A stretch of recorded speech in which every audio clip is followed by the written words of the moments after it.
sama dengan beta 0 tambah beta 1. Misal yang mempengaruhi GDP kita gunakan kurs impor, tambah beta 2 tambah beta 3 ekspor. Ya. Ada impor, ekspor, ada M2 juga. Ya. Oke, kita akan coba mengolah data ini teman-teman. GDP, kurs, impor, ekspor. Kita gunakan ini dulu aja. Dari hasil ini kita coba logkan dulu. Sebelum kita logkan, kita menggunakan data mentah dulu. Dari data ini, coba sekarang kalau saya tanya ke teman-teman, probabilitas kurs itu di atas apa di bawah 0,05 teman-teman?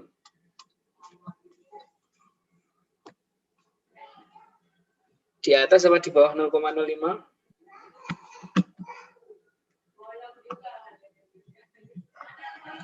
Halo?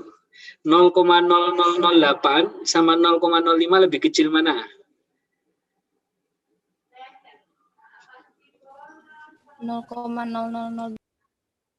Berarti probabilitas kurs itu lebih kecil apa lebih besar dari alfa 5% atau dari 0,05?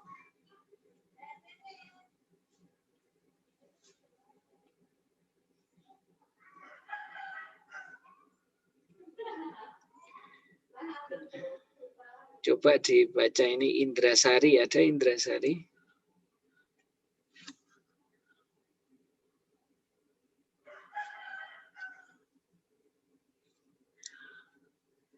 Halo, Indrasari ada?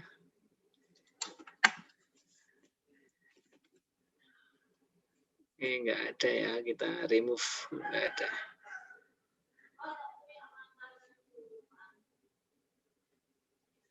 Selanjutnya, Mutia Rahma ada?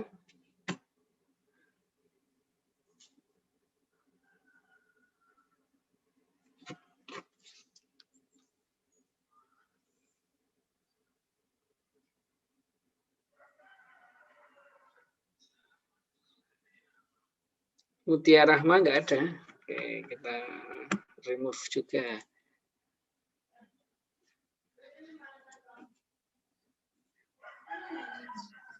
Sinta Nuria ada?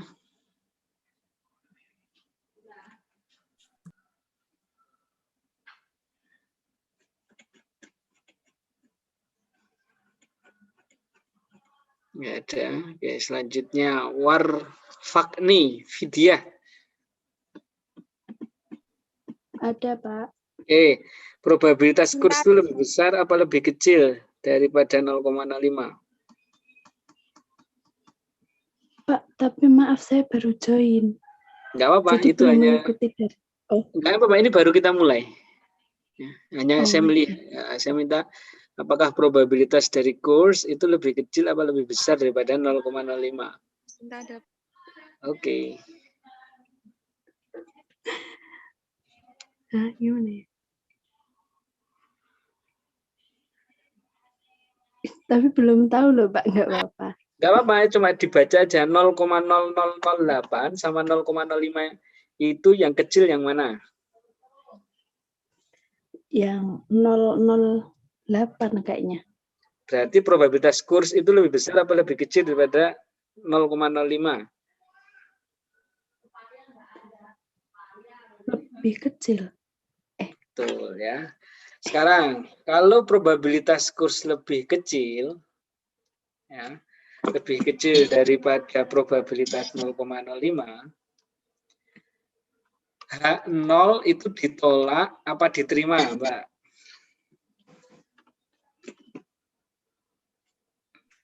Gimana, Pak?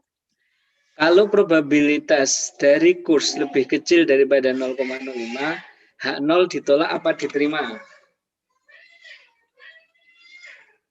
H0 variabel X tidak, ini hipotesanya. Variabel X tidak berpengaruh terhadap Y. Hipotesis alternatifnya variabel X berpengaruh terhadap Y. Pengambilan keputusannya probabilitas lebih besar daripada 0,05, H0 ditolak apa diterima? Kalau probabilitasnya lebih besar daripada 0,05. Diterima, Pak. H0 diterima. Sekarang kalau probabilitasnya lebih kecil daripada 0,05, H0 ditolak apa diterima? Ditolak. Ditolak. Oke, sekarang Pak Warfak nih tadi ya. Tadi kan jenengan bilang bahwa kurs probabilitasnya lebih kecil daripada 0,05. Sekarang yang ditolak yang apa, Mbak?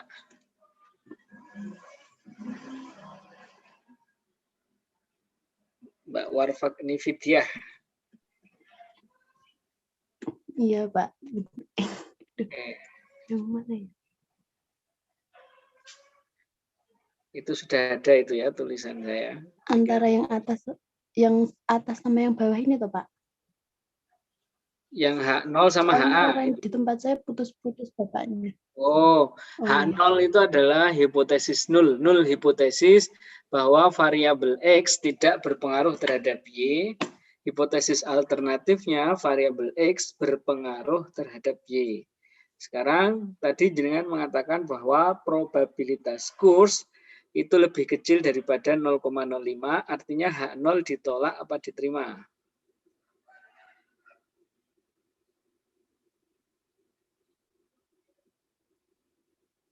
Gimana Mbak Warfak ini?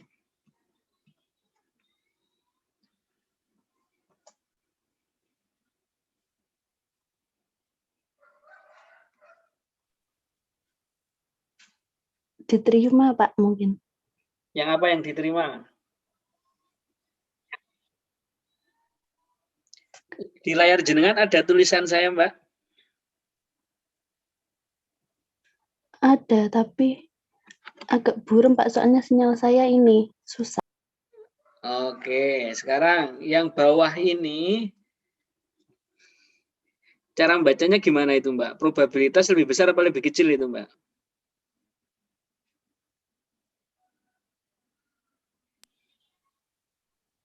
Gimana, Pak?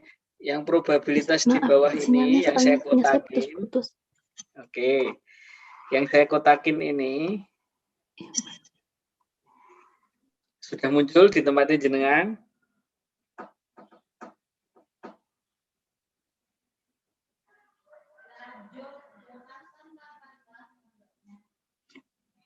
Belum muncul Mbak Warfatni?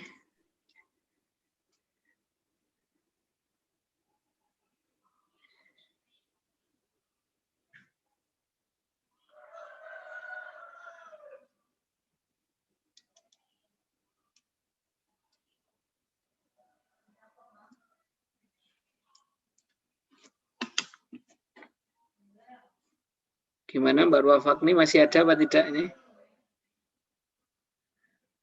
Oke, sudah nggak ada. Probabilitas kurs itu lebih besar apa lebih kecil daripada 0,05, teman-teman? Lebih kecil, Pak. Kalau lebih kecil artinya apa? H0 ditolak. H0 tidak diterima. Tidak diterima. Artinya kalau H0 tidak diterima apa? Ditolak, Pak. Artinya Variabel X tidak berpengaruh terhadap Y. kan ini ditolak H0-nya. Berarti kita menerima. Oh, menerima. Menerima apa? HA. Berarti kesimpulannya apa? Variabel berpengaruh pada variabel Y. Berpengaruh terhadap Y. Ya, seperti itu. Selanjutnya, impor. Saya minta baca lagi. Taufik Hidayat, ada apa enggak? Kalau enggak menjawab, kita remove. Iya, Pak. Oke, sekarang probabilitas dari impor itu lebih besar apa lebih kecil daripada 0,05? Lebih kecil, Pak. Kalau lebih kecil artinya? Lebih kecil itu Yang ditolak apa, yang diterima apa? perlu, Pak. Ini dia Diterima, Pak, kalau nggak salah. Ditolak lah. Ditolak, Pak. Apanya yang ditolak? Yang ditolak apa?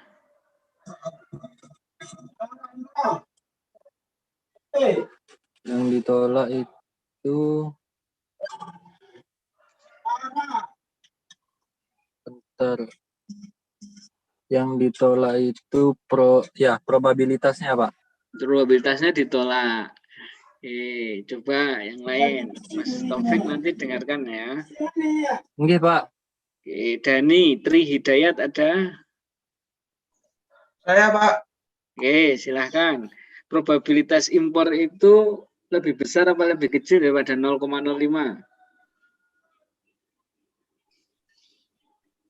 Yang impor. Ya, M itu, bawahnya kurs. Oh, lebih kecil.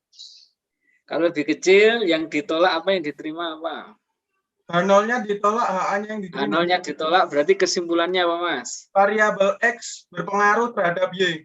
X-nya itu maksudnya adalah impor. Jadi variabel impor berpengaruh terhadap Y-nya apa itu? Nih. GDP. Ya, jadi variabel impor itu berpengaruh terhadap GDP. Mas Taufik Hidayat mengerti?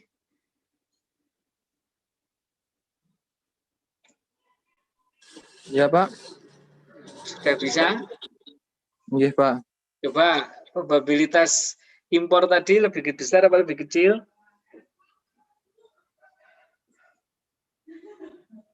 Lebih kecil, Pak. Dari probabilitasnya. Probabilitas impor lebih kecil dari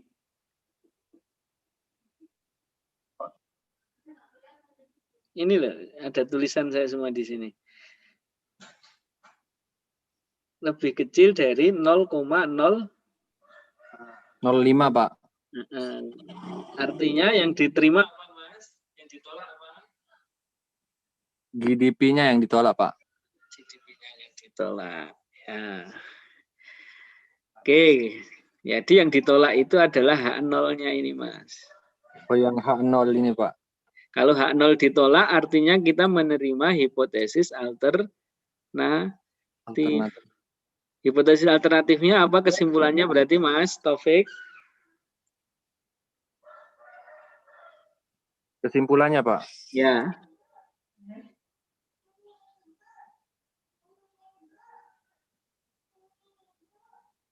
Kesimpulannya apa, teman-teman? Variabel X berpengaruh terhadap Y.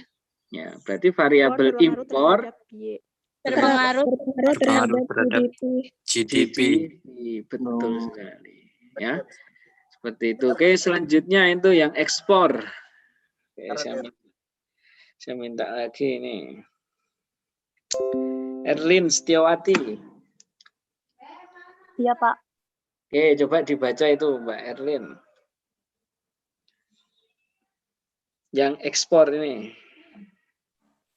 Probabilitasnya itu lebih besar apa lebih kecil daripada 0,05? Lebih besar. Kalau lebih besar berarti H0. H0-nya diterima.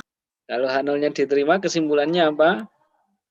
Variabel X tidak berpengaruh kepada Y. X-nya ini adalah Ekspor. Nah, berarti variabel Y ya, Pak. Variabel ekspor. Variabel ekspor tidak berpengaruh terhadap GDP. Ya, betul. Seperti itu. Ya, jadi kita bisa melihat di sini hanya kurs dan impor yang berpengaruh terhadap GDP.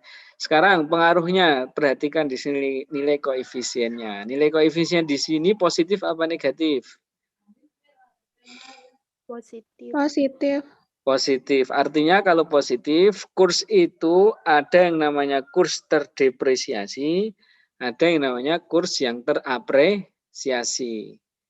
Kalau kurs terdepresiasi berarti artinya apa, teman-teman?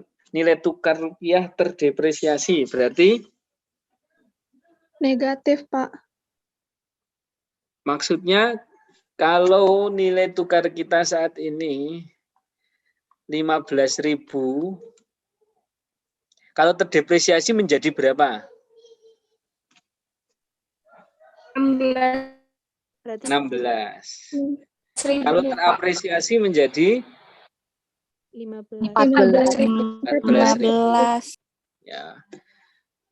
Sekarang jika kurs kita terdepresiasi, maka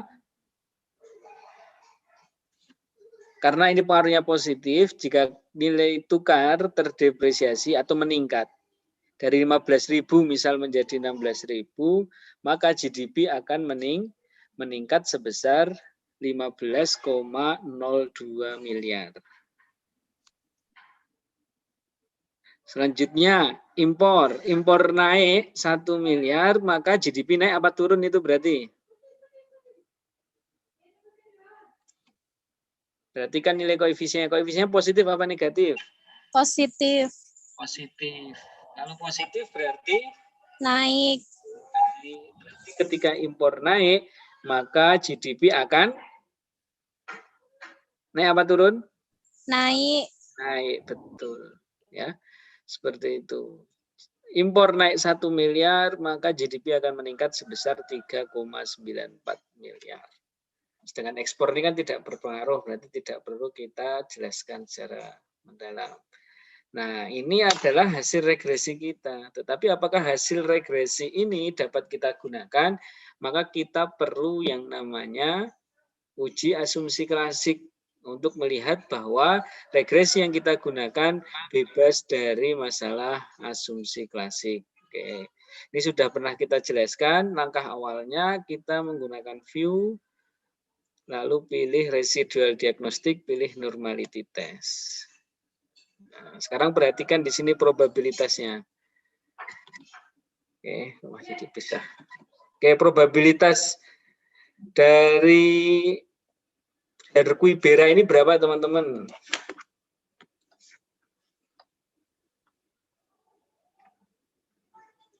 Berapa itu?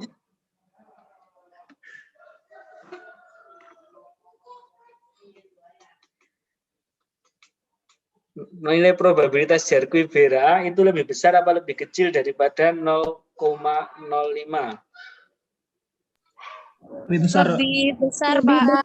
Nah, lebih besar, kita mengambil kesimpulannya H0 itu adalah residual berdistribusi normal. Sedangkan hipotesis alternatifnya residual tidak berdistribusi normal. Sekarang pengambilan keputusannya probabilitas lebih besar daripada 0,05. H0 diapain, teman-teman? Diterima, Pak. Diterima. Lalu probabilitas lebih kecil daripada 0,05, H0 ditolak. Sekarang dengan probabilitas Hercuibera lebih besar daripada 0,05, ini yang diterima apa? H0. H0 diterima berarti kesimpulannya Residual berdistribusi normal, Pak. ya, nilai residual itu berdistribusi normal. Atau dalam 10 asumsi yang kita pelajari dulu bahwa nilai residual memiliki rata-ratanya sebesar 0. Ya, seperti itu. Ini terkait dengan masalah asumsi klasik. Nah, bagaimana Pak jika kita memiliki masalah normalitas? Nah, misal kita anggap di sini bahwa nilai probabilitasnya di bawah 0,05, misal 0,044. Kan itu di bawah 0,05. Berarti langkahnya teman-teman bisa merubah data ini ke dalam bentuk logaritmanya. Nah, ini kita masukkan ke dalam bentuk logaritma.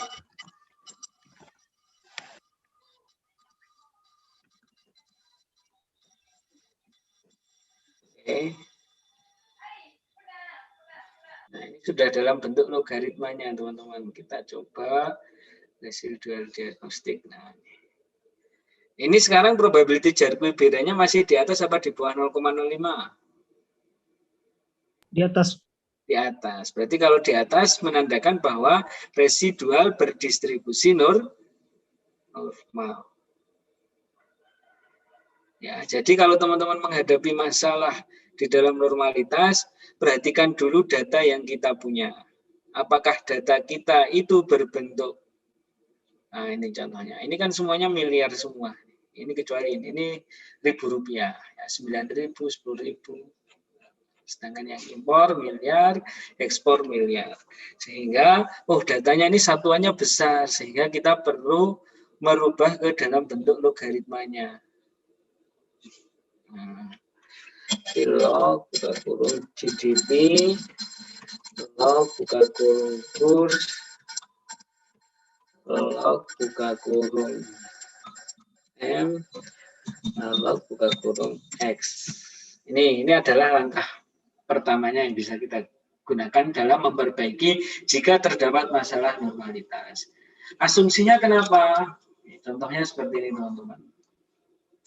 Kita misal memiliki data 1, 10, 100, 1000.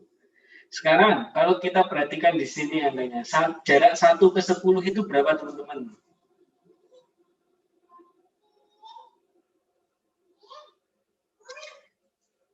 10 kurangi 1 berapa? 9. 9. 100 kurangi 10?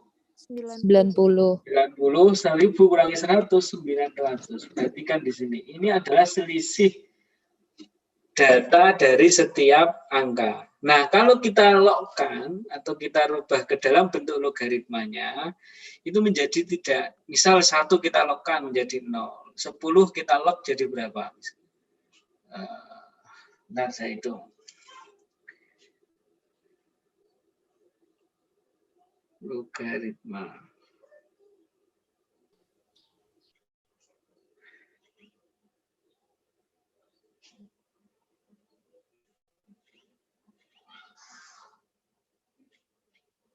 (2,3).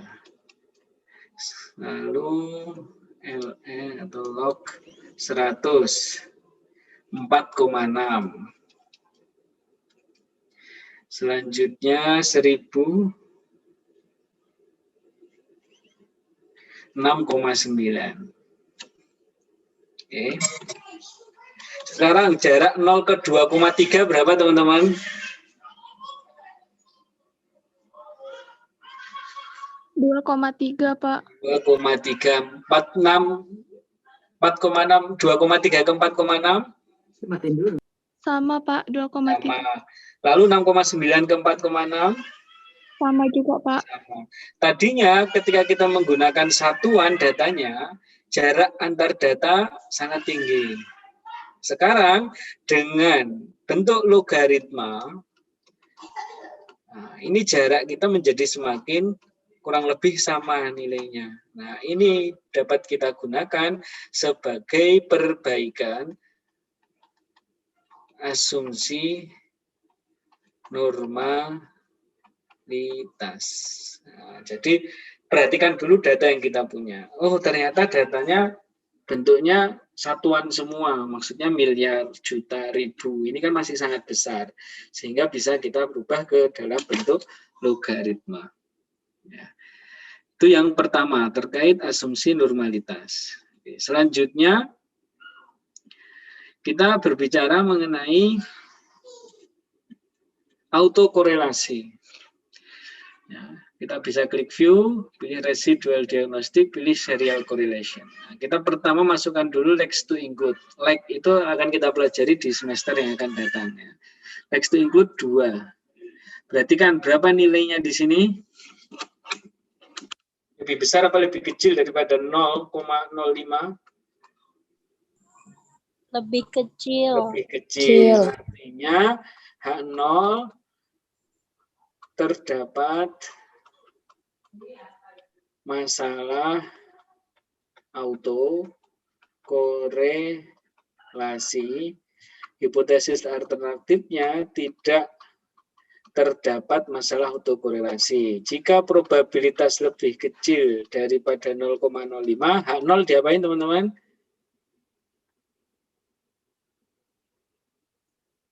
Diterima. H0 Ditolak.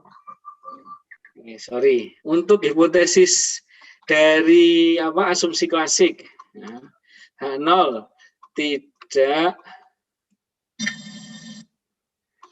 terdapat masalah autokorelasi.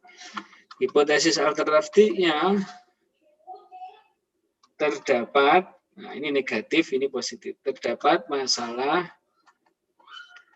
autokorelasi. Oke, sekarang probabilitas lebih besar daripada 0,05 berarti H0 Diterima.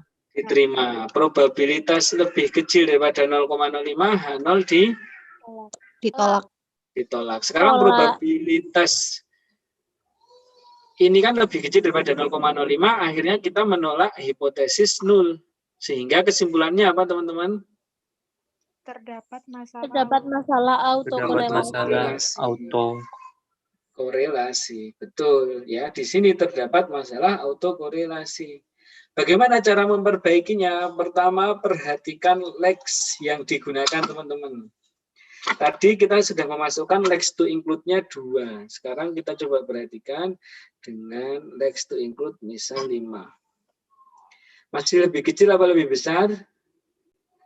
Lebih kecil. Lebih kecil, masih terdapat masalah autokorelasi. Lalu misal 10 bisa nggak kira-kira? Masih bisa, lebih kecil ya masihan ya. 0,0011, sehingga penggunaan pendekatan lex itu masih terdapat masalah autokorelasi. Ya, sehingga langkah selanjutnya kita bisa menambahkan data penelitian karena data ini bentuknya time series. Nah, ini tambah data. Oke, perhatikan nih. Kita masih bisa expand ini dari 90 Q1 sampai 2003, berarti kita masih bisa expand misal sampai 2010. Q4. Syukur-syukur tahun terupdate jika ada. Ya, ini kita contoh saja. Kalau misal kita kurangi menjadi 94, saya kira bisa naik.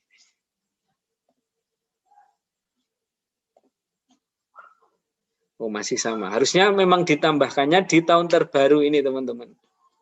Ya. Jadi, untuk perbaikan autokorelasi itu bisa menggunakan pendekatan lex. Kedua, bisa menambah data.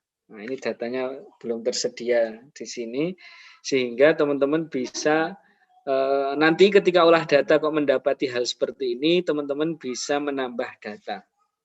Ya. Pak, kalau datanya sudah tahun terupdate gimana? Ya, contohnya seperti saya tadi, teman-teman. Ya. Nah, ini kan 94 atau 91. Ya. Kita coba-coba. Nah, ini sepertinya dengan mengurangi tahun lamanya ini tidak akan berubah, teman-teman. Memang harus ditambah datanya. Di langkah kedua bisa kita gunakan. Seperti itu. Itu terkait dengan masalah autokorelasi. Oke. Selanjutnya terkait dengan heteroskedastisitas. Saya hapus dulu.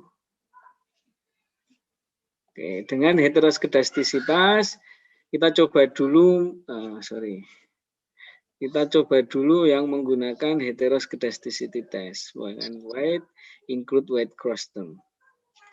Sekarang probabilitasnya berapa ini? Lebih besar apa lebih kecil daripada 0,05? Lebih kecil. Lebih kecil. Kalau lebih kecil artinya? HO ditolak. Ya, berarti terdapat masalah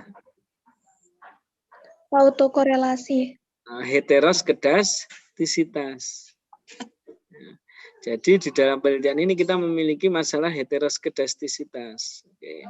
Itu dengan pendekatan include weight cross term. Sekarang, ya, karena setiap data itu memiliki pola yang berbeda-beda, kita bisa menggunakan dengan berbagai pendekatan heteroskedasticity test. Nah, sepertinya dengan seluruh pendekatan heteroskedasticity test, ini mendapati bahwa variabel kita terdapat masalah heteroskedastisitas. Bagaimana cara mengobatinya? Langkah pertama, data itu dirubah atau ditransformasi ke dalam bentuk logaritmanya. Ini kita sudah lakukan dan gagal. Kedua, transformasi data ke dalam bentuk 1/X. Jadi 1 dibagi X. X-nya itu adalah variabel kita. Ketiga, kita bisa melakukan transformasi 1/X. Ya. Ini adalah beberapa pendekatan yang bisa kita lakukan, teman-teman, untuk uji heteroskedastisitas. Nah, ini caranya bisa kita gunakan dengan Excel. Lalu datanya kita gunakan, lalu kita transformasi tadi logaritmanya nggak bisa. Lalu kita menggunakan yang kedua ini. Nah, setelah kita rubah datanya dengan 1/X, nanti kita masukkan lagi. Lalu kita olah apakah masih ada masalah hetero apa tidak. Nah, kalau masih ada, kita bisa menggunakan yang ketiga ini. Ya, ini terkait dari pengobatan masalah heteroskedastisitas, teman-teman. Nah, bagaimana yang terakhir adalah multikolinearitas.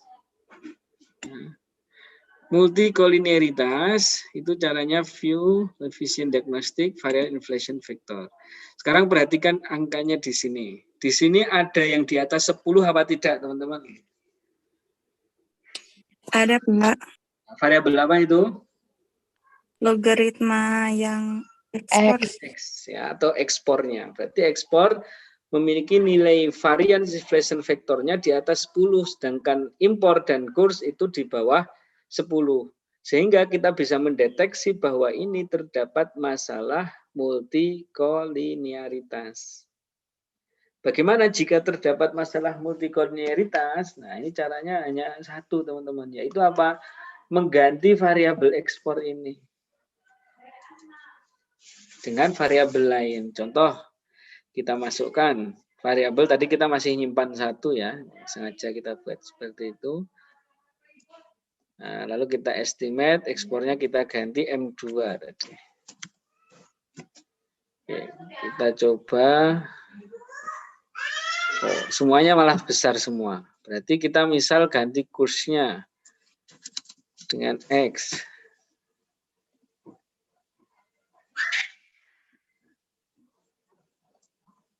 Masih lebih besar semuanya. Oke, coba sekarang kita ganti yang impornya.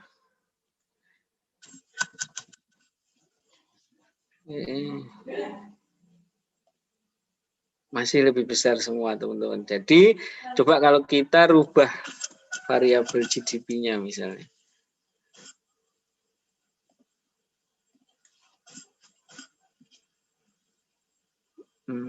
M2 apa ini? Nggak bisa.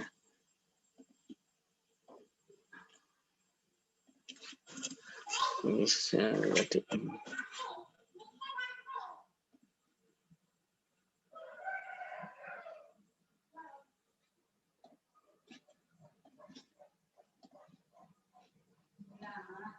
Masih ada ini, sebentar kita cek dulu dengan quick, pilih grup statistik, pilih correlation. Kita masukkan semuanya dulu.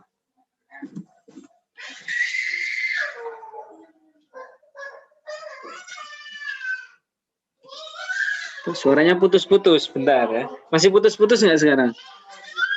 Enggak, Pak. Oke, ini kita deteksi dulu teman-teman. Apakah terdapat variabel yang memiliki hubungan yang sangat tinggi. Pertama GDP dengan ekspor, kurs dengan M2. Nah, ini saling berkaitan semua ini. Ekspor GDP, kurs M2. Ya, ini saling berkaitan ternyata. Coba ya kita gunakan sampel lain. Coba kalau ini lognya X. Dan mengikuti ekspor jadinya coba. GDP. Nah, oke. Ya, tadi kita sudah deteksi dengan pendekatan korelasi bahwa kurs itu berkaitan sangat erat karena nilai korelasinya sangat tinggi dengan M2, sedangkan GDP dengan ekspor. Tetapi kita balik nih, sekarang kalau X terhadap GDP gimana? Dan ternyata menghasilkan bahwa variabel kita nilai center variance inflation factornya sekarang ada yang di atas 10 apa tidak, teman-teman? Nggak ada, Pak. Tidak ada, sehingga ini bebas dari masalah multikoliniaritas. Sekarang kalau kita coba dengan serial correlation-nya. Nah, ini sepertinya bisa naik ini. Oke. Kita coba lagi. Oke. Nilai autokorelasinya di atas apa di bawah 0,05? Di bawah, di atas, Pak. Di atas, sehingga tidak terdapat masalah autokorelasi. Selanjutnya heteroskedasticity. Di atas apa di bawah 0,05, teman-teman? Di atas, Pak. Di atas 0,05, sehingga tidak terdapat masalah heteroskedastisitas. Nah, ini juga nilai probability Jarque-Bera juga di atas 0,05, sehingga penelitian ini malah lebih cocok kita meneliti tentang ekspor. Nah, besok teman-teman ketika membuat tugas dengan kelompok teman-teman, ini caranya seperti ini. Dicoba, dapat data, coba diolah. Oh, enggak dapat, ya, ternyata hasilnya jelek. Ada masalah. Tambah data tetap masih ada masalah, ganti judul. Ya, seperti itu. Itu sudah biasa seperti itu. Ini adalah langkah-langkah yang bisa kita gunakan. Normalitas bisa kita transformasi ke bentuk logaritmanya. Kedua, autokorelasi, perhatikan lag yang dimasukkan. Dan kedua, bisa menambah data demikian. Untuk heteroskedastisitas, kita bisa melakukan 3 langkah. Transformasi ke dalam bentuk logaritma, transformasi 1 dibanding X, transformasi 1 dibagi akar X. Sedangkan multikol, langkah yang bisa dilakukan, kita hanya mengganti variabel, teman-teman. Cara mendeteksinya itu dengan korelasi. Jadi seperti itu. Oke, itu adalah materi kita terkait dengan perbaikan asumsi klasik. Nah, ini saya harap ketika teman-teman sudah mengolah data, itu perhatikan dulu. Diolah dulu, oh terdapat masalah ini. Lalu dicoba diperbaiki. Kalau masih bisa diperbaiki, alangkah lebih baik dengan judul itu lalu memperbaiki masalah yang ada. Ya, seperti yang saya uraikan tadi. Oke, selanjutnya kita akan belajar mengenai dummy variabel, teman-teman.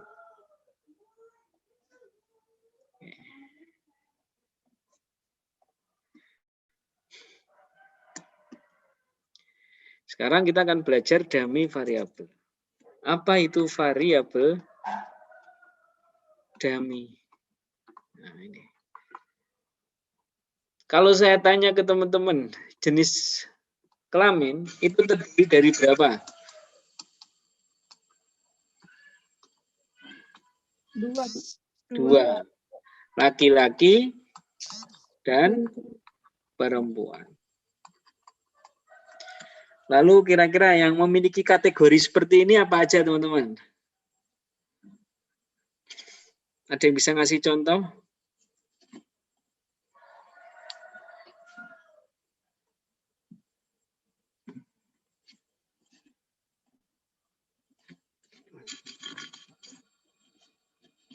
Ada yang bisa ngasih contoh jenis variabel yang memiliki kategori seperti ini?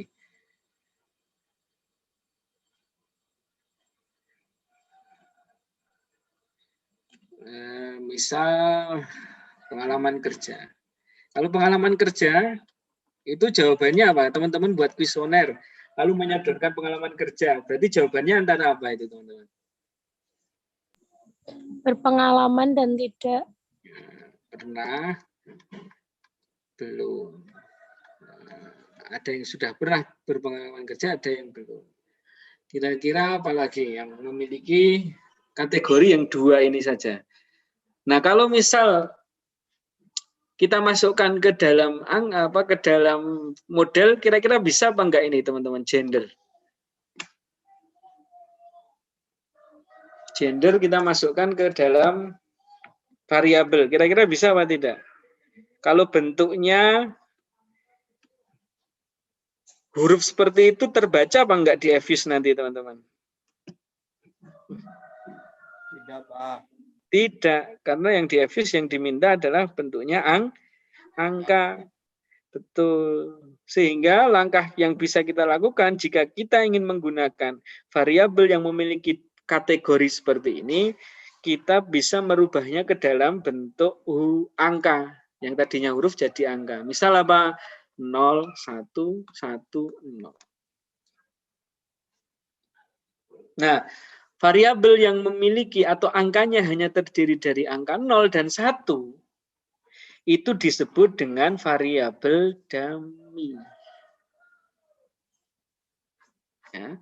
Jadi kalau teman-teman melakukan regresi, misal teman-teman melakukan penelitian, kesediaan orang untuk membayar lebih penggunaan Trans Jogja. Sekarang Trans Jogja itu sekali berangkat berapa ya? 3.000 ya?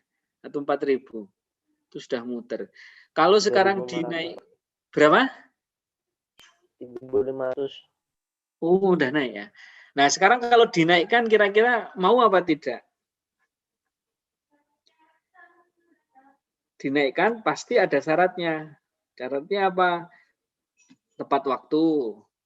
Lalu armada ditambah. Bisa jadi AC-nya lebih dingin lagi. Bisa jadi di tempat di haltenya itu juga dikasih pendingin, misal kipas atau apa. Jadi sehingga lebih nyaman. Sehingga kalau lebih nyaman, konsumen mau membayar lebih. Nah, teman-teman ingin meneliti perbedaannya, orang yang membayar lebih itu yang mana sih, laki-laki apa yang perempuan? Nah, karena teman-teman menggunakan variabel dummy, maka teman-teman tidak bisa memasukkan notasi huruf seperti ini sehingga dirubah ke angka. Jadi angkanya berbentuk angka 0 dan 1. Lalu kapan penentuan angka 0 dan 1? Itu kembali ke peneliti. Jadi terserah teman-teman sebagai peneliti. Mau naruh angka 1 di laki-laki boleh, ya. Di perempuan juga boleh. Nah, seperti ini.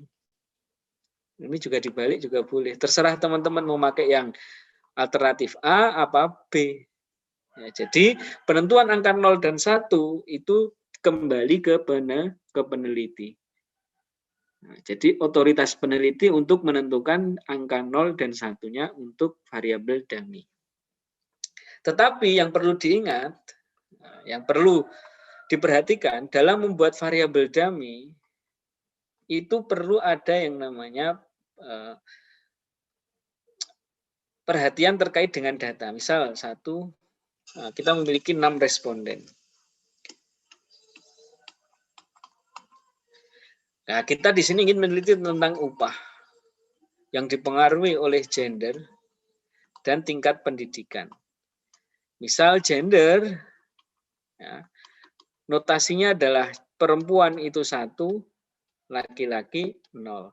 Sedangkan pendidikan, 1 lulus SD, 2 lulus SMP, 3 lulus SMA, 4 lulus S1. Nah, ini misal ya, ini datanya kita dapatkan seperti ini.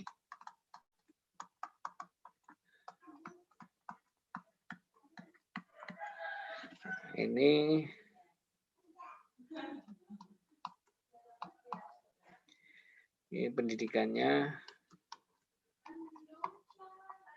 Oke. Sekarang kalau saya tanya ke teman-teman, responden 2 itu jenis kelaminnya apa, teman-teman?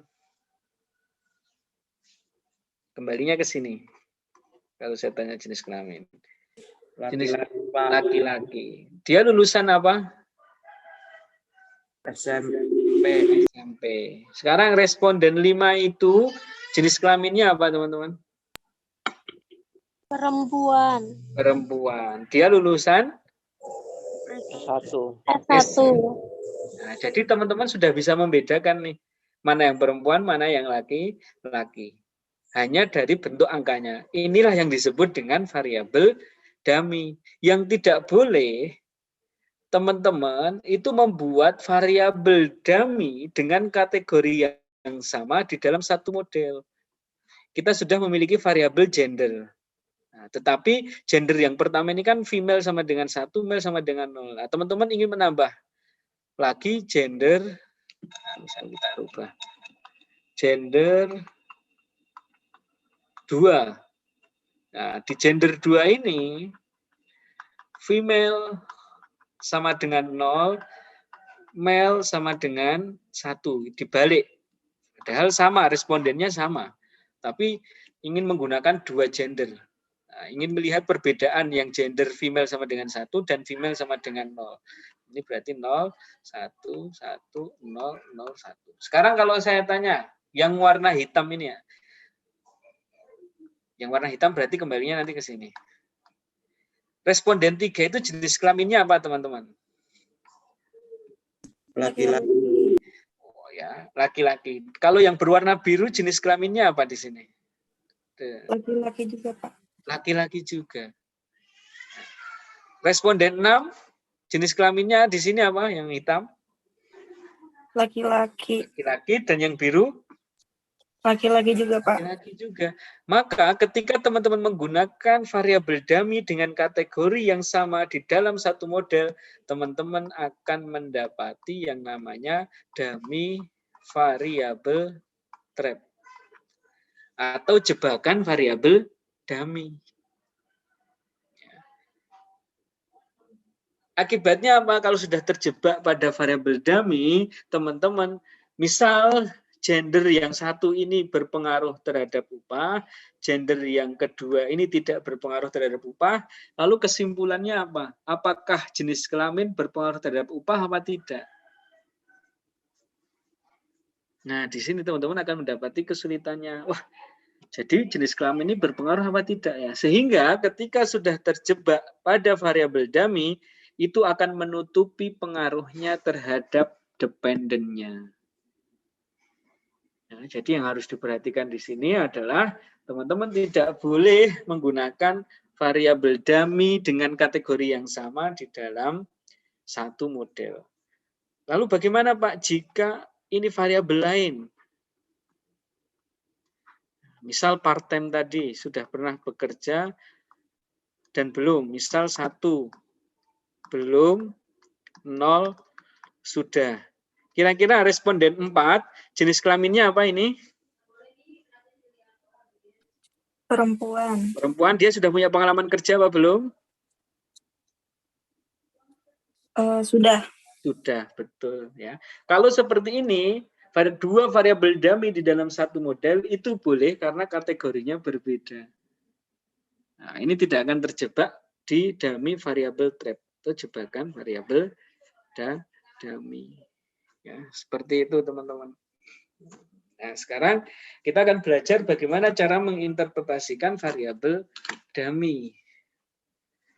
Nah, stop share dulu, saya buka statanya dulu teman-teman.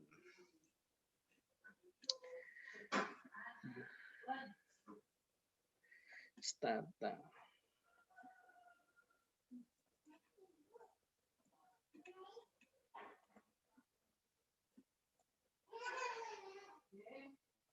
Oke, kita masuk di sini. Nah, sudah muncul di layar teman-teman? Sudah, Pak. Oke, kita masukkan datanya misal.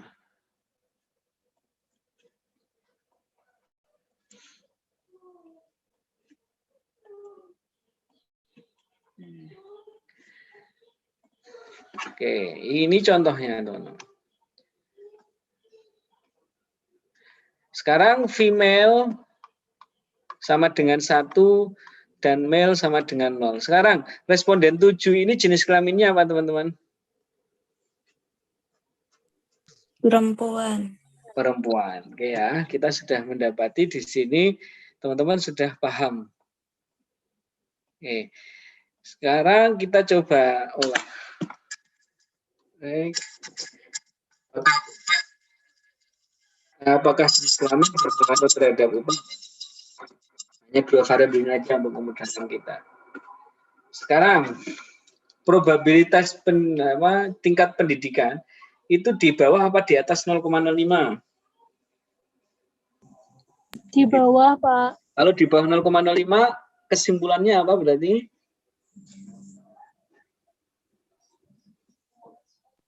Menolak hal Nol non, ditolak. menerima hal apa? Pendidikan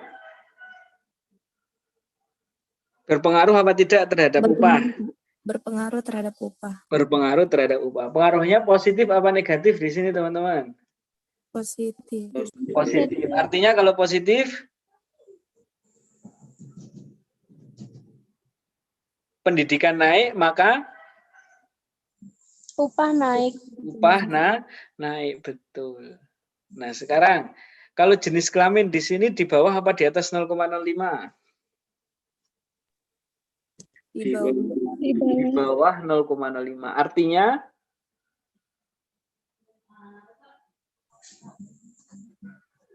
jenis kelamin Berpengaruh terhadap tingkat upah. Berpengaruh terhadap betul. Jenis kelamin berpengaruh terhadap tingkat upah. Pengaruhnya positif apa negatif? negatif. Negatif. Cara membacanya gimana? Nah, ini berbeda cara membacanya seperti pendidikan tadi. Cara membacanya, tadi kita perhatikan dulu bahwa female sama dengan 1 dan male sama dengan 0. Sekarang, cara membacanya berarti rata-rata upah perempuan itu negatif ya. Lebih kecil dibanding upah dibanding rata-rata upah laki-laki sebesar berapa itu teman-teman? Minus berapa? 13,48. 13,49 juta rupiah. Nah, jadi rata-rata upah perempuan itu lebih kecil dibanding rata-rata upah laki-laki sebesar 13,49 juta. Sekarang kalau saya balik, contohnya ini aja.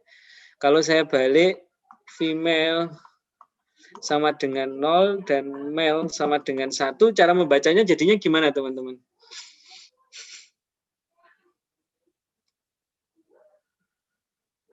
Ada yang mau mencoba?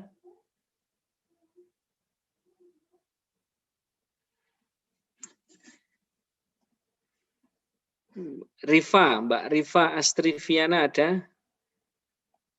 Iya Pak, ada Pak. Oke, coba cara bacanya gimana kalau sekarang female sama dengan 0 dan male sama dengan 1 dengan angka koefisien ini kira-kira jadinya gimana Mbak? Membacanya. Jadinya rata-rata upah laki-laki lebih kecil dibandingkan upah perempuan sebesar 13,49 juta. Betul. Sekarang kalau di sini positif, cara membacanya jadinya gimana Mbak? Dengan yang saya kotakin ini. Kalau positif berarti rata-rata upah perempuan Yang ini. yang itu. Rata-rata upah laki-laki lebih besar dibandingkan upah perempuan sebesar 13,9. Betul sekali ya. Jadi cara membaca variabel dummy itu seperti itu teman-teman. Ya. Oke, itu contoh pertama. Sekarang kita coba menggunakan yang ini aja.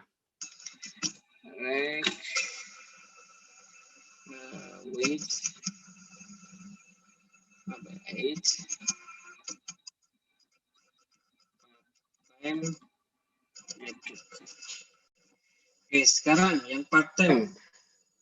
Itu atas apa di bawah 0,05 ini teman-teman? Di bawah. Di bawah. Oke, sekarang part time itu belum punya pengalaman kerja 1, sudah punya pengalaman kerja 0. Sekarang nilai koefisiennya positif apa negatif di sini? Negatif. Negatif. Kalau negatif berarti cara membacanya gimana?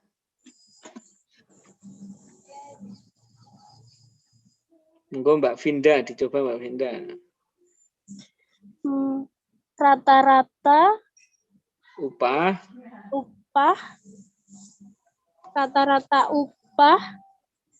lebih yang belum rata-rata upah yang belum punya pengalaman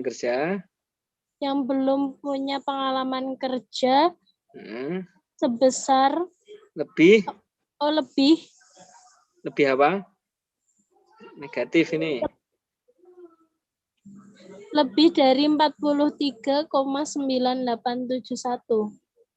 Oke, coba yang lain siapa yang mau mencoba? Enggak apa-apa. Mbak Anissa, Aulia, Fidin. Iya, Pak. Coba dibaca. Part time. Yang part-time, Pak. Ya. Rata-rata yang belum kerja lebih kecil dibanding yang sudah bekerja sebesar min 43. Nggak usah disebut min karena sudah disebutkan lebih kecilnya tadi. Sebesar 43.907 43,99 juta. Seperti itu. Coba diulangi Mbak Vinda.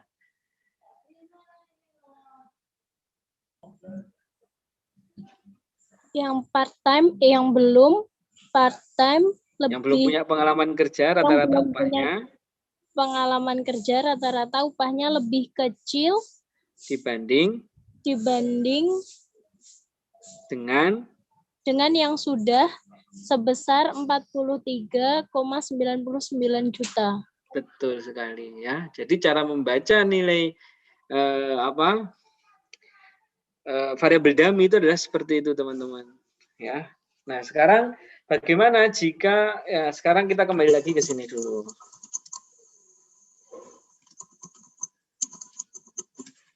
Nah, tadi kita sudah mendapati bahwa rata-rata upah perempuan itu lebih kecil dibanding dengan rata-rata upah laki-laki sebesar 13,49 juta. Nah, sekarang berapa sih? Kita kan memiliki 500 responden nih, teman-teman. Dengan tingkat pendidikan yang sama. Ya.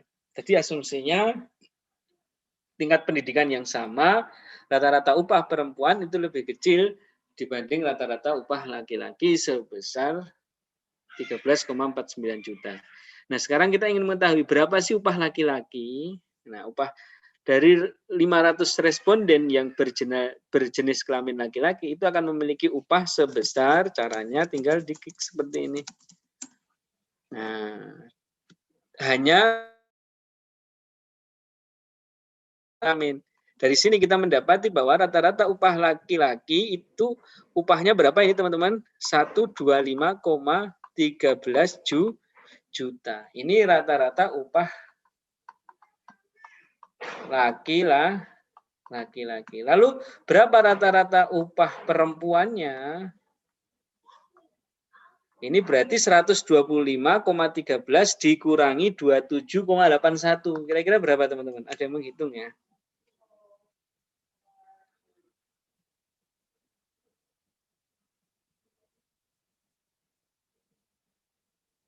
Berapa?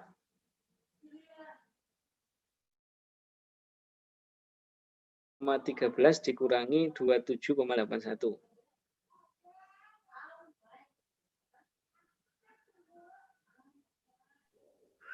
97,32 juta. Jadi rata-rata upah laki-laki yang kita masukkan ke dalam responden ini memiliki rata-rata upahnya 125,13.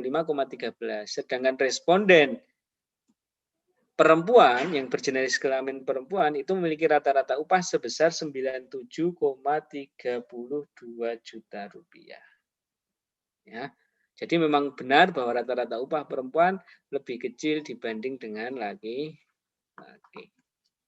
Seperti itu. sekarang ini interpretasinya jika kita tidak merubah upah ke dalam bentuk logaritma, ya. Wage-nya tadi kan juta rupiah.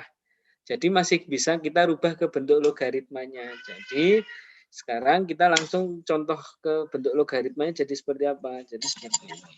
Baik, ya kita sudah ada ini log wage, logaritma wage, female eduk. Oke, sekarang upah jenis kelamin di sini berpengaruh apa tidak terhadap upah, teman-teman?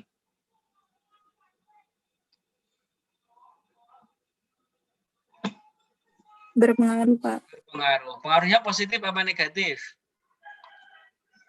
Negatif. Negatif. Itu min titik 13,7 kalau di dalam stata berarti artinya min 0,137. Jadi di depannya ada nolnya. Ini juga ada. Nah, tapi kalau langsung 4 seperti ini berarti depannya bukan 0. Sekarang cara membacanya jadinya gimana, teman-teman? Rata-rata gimana? Ada yang mau mencoba silakan.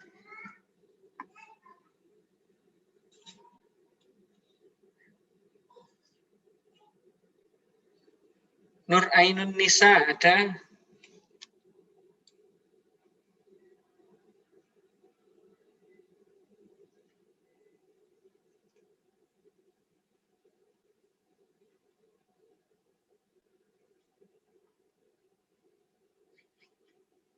Enggak ada Mbak Nur Ainun Nisa. Muhammad Dafa.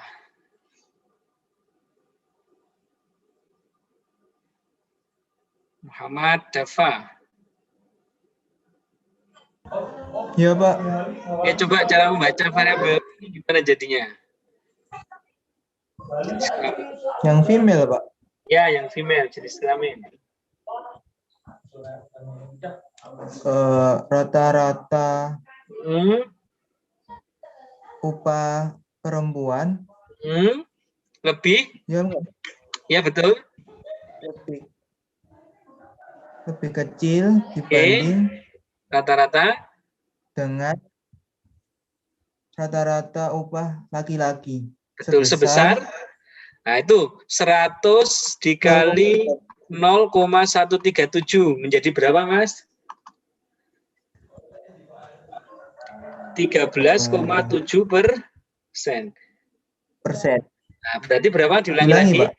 Ya, diulangi lagi. Rata-rata upah perempuan lebih kecil dibanding dengan rata-rata upah laki-laki sebesar 13,7%.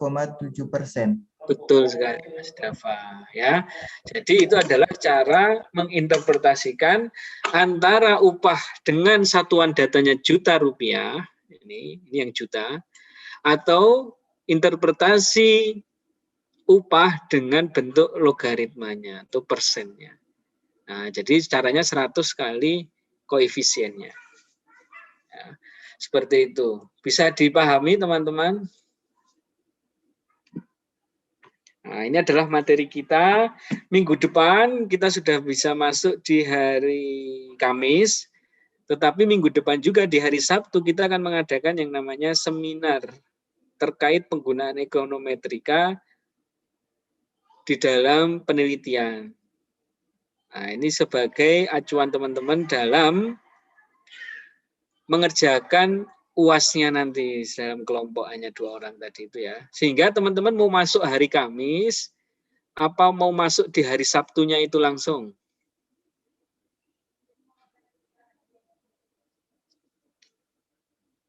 Gimana teman-teman? Hari Sabtunya aja langsung, Pak. Oh, hari Sabtunya. Berarti untuk kelas A, B, dan C, minggu depan tetap absen di jadwalnya masing-masing, tetapi masuknya di hari Sabtu. Ya, di hari Sabtu nanti juga akan ada absen dari saya. Nanti linknya akan saya kasihkan sebelum di hari Sabtu itu. Jadi untuk melihat siapa yang hadir dalam seminar itu. Nanti yang mengisi dari dosen luar, dari dosen Universitas Tidar. Sehingga saya harap keaktifan teman-teman dalam mengikuti seminar tersebut. Dan ini sifatnya wajib untuk kelas A, B, dan C. Nah, nanti kelas D dan E akan saya rundingkan dengan Pak Ripto untuk mengikuti acara tersebut juga. Bisa dipahami ya? Bisa, Pak. Oke, terima kasih atas kehadiran teman-teman. Kita tutup materi kita pada hari ini dengan bersama-sama baca hamdalah. Alhamdulillah.